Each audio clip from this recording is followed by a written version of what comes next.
घर की औरत। कहते हैं ना, घर दीवारों से नहीं, उसके अंदर रहने वाले लोगों से बनता है। लेकिन क्या हो जब घर के लोग ऐसे हो? सारा दिन खाती रहती हो, सोती रहती हो, कोई काम नहीं है तुम्हारे पास। ऊपर से बहू के आ जाने के बाद तो तुम और निकम्मी हो गई हो। दिखावे के लिए हाथ में माला पकड़ ली है, बाकी कोई काम नहीं करती। अरे कैसी बात कर रहे हैं?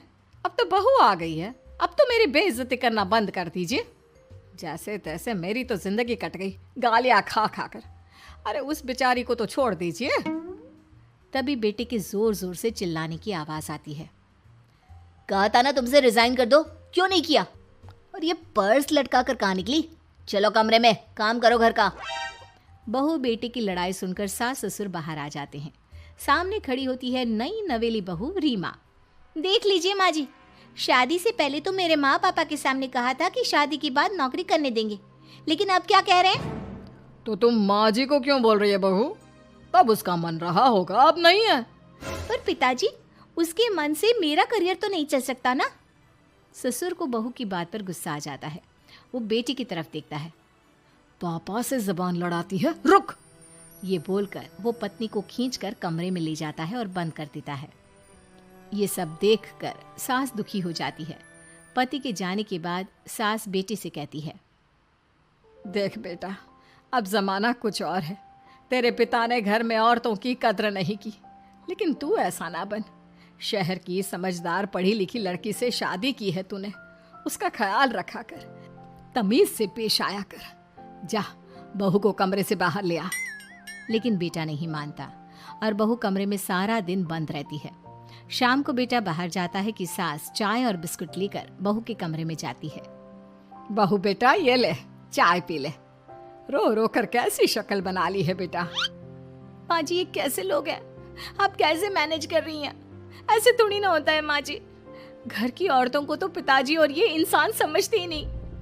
क्या करूं बेटा, मैंने तो जैसे तैसे सह लिया, लेकिन तू ना सहना।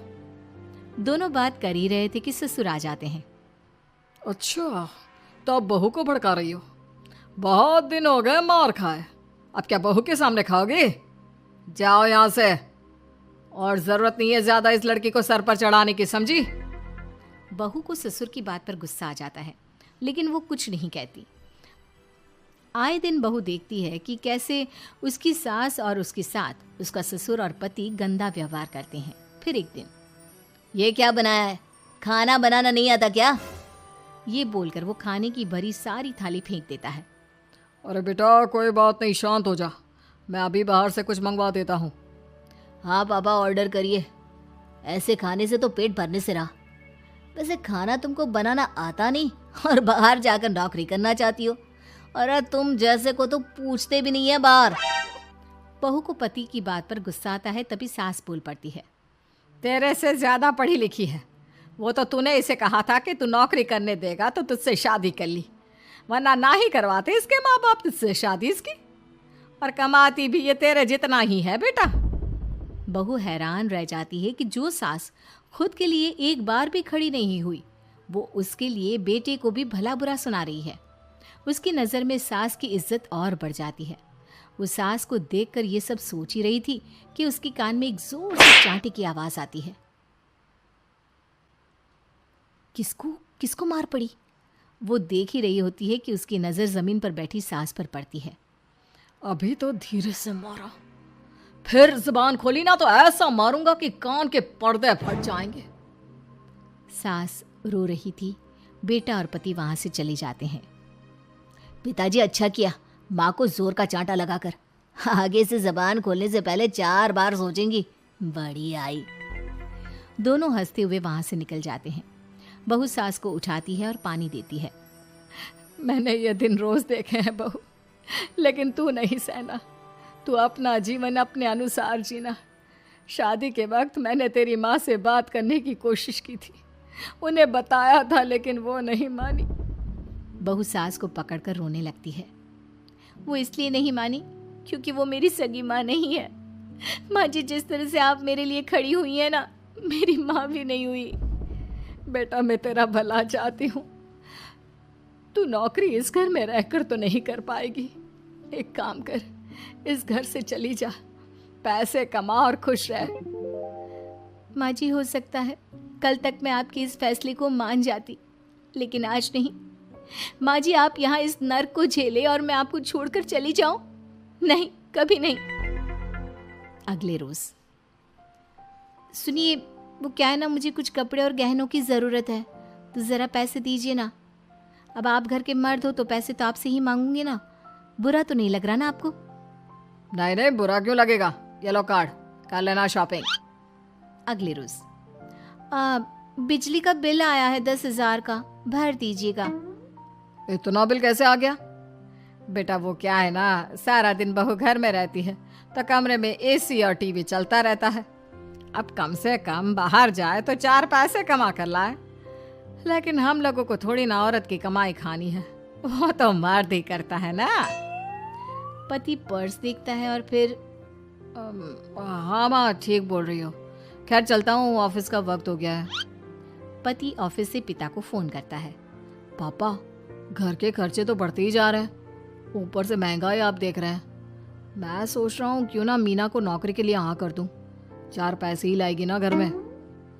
वो तो तू ठीक बोल रहा है, लेकिन ये औरत की जात, कल को 4 पैसे कमाने लगे तो यह नहीं कि सर पर चढ़कर नाचे। हाँ पिताजी, बात तो सही है, वो तो आप हैं जो माँ को मुट्ठी में रखा है, वरना मेरी वाली तो। खैर, सोचते इस बारे में। शाम को पूरा परिवार साथ बैठा होता है। वो कल पनीर की सब्जी बनानी है तो थोड़े पैसे देकर जाना। और हाँ, कीर्तन भी रखा है संडे को, उसके लिए सामान की लिस्ट बना दी है, ले आना। पापा को दे दो, वो ले आएंगे।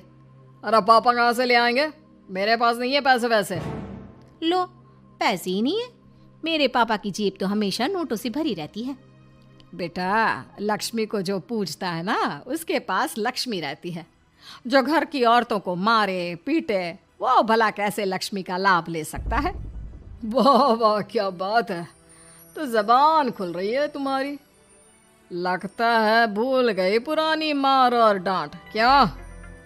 हाँ माँ जी, शांत हो जाइए, मैं नहीं देख सकती आपको मार खाता, और फिर हो सकता है कि मैं आपको बचाने आऊँ तो ये भी मुझे मारे। ठीक है बहू, मैं कुछ नहीं कहती, तू ये लिस्ट बस दे दे, मैं चलिए आराम करने।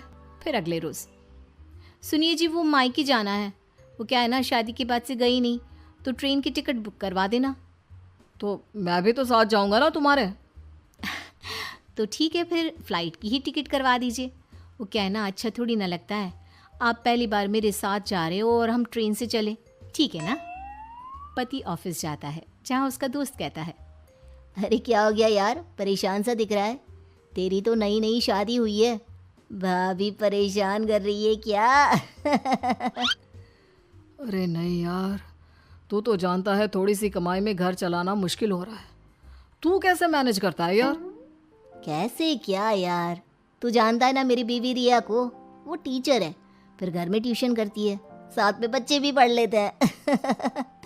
यार, घर नाम की गाड़ी दोनों पहियों के साथ चलने से ही चलती है, वो भी कमाती है और मैं भी, और चल रहा है घर बस। पति को दोस्त की बात समझ में आती है, लेकिन पिता का ज्ञान कैसे भूल सकता था? भाई, कल को सर पर चढ़कर नाचने लगी तो। शाम को घर आता है, जहाँ उसकी बुआ और उसका बेटा बैठे होते हैं। अरे आ गया लल्ला, कैसा थका थका सा लग रहा है, सब ठीक है ना? नमस्ते बुआ, कैसे आना हुआ? कैसा है रमेश? भाई को तो भाई की याद ही नहीं आती। अरे नहीं नहीं भैया, याद नहीं आती तो यहाँ कैसे आता? ये लीजिए मेरी शादी का कार्ड, जरूर आना। पति कार्ड खोलता है। डॉक्टर रश्मि, अरे वाह, तेरी होने वाली बीवी डॉक्टर है। और क्या भैया, आपकी बीवी इंजीनियर तो मेरी डॉक्टर। तभी वहाँ सास आ जाती है।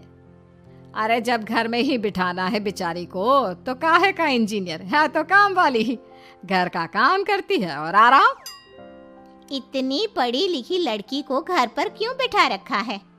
अरे बहू कहीं झोला छाप डिग्री तो नहीं लेकर आई है? पत्नी की बुराई सुनकर पति को गुस्सा आता है। नहीं बुआ, यूनिवर्सिटी टॉपर है मेरी मीना, और हाँ, बड़ी कंपनी में काम भी करती है। बस शादी के बाद कुछ महीनों की छुट्टी ली थी, अगले हफ्ते से ऑफिस शुरू हो जाएगा। क्यों मीना? तभी ससुर आ जाते हैं। हाँ, लेकिन फिर घर का काम कैसे होगा? और पैसे कमाने लगेगी तो सर पर। पिता की बात पूरी नहीं हुई कि बेटा, सर पर चढ़ने का हक है उसका पापा। पत्नी है वो मेरी, यानी मेरे घर की रानी। और रानियां तो सर का ताज होती है। क्यों मीना? मीना पति की बात सुनकर शर्मा जाती है। वाह बेटा, तू सही समय में समझ गया कि औरतों की इज्जत करने वाले घर में शांति और लक्ष्मी का वास होता है।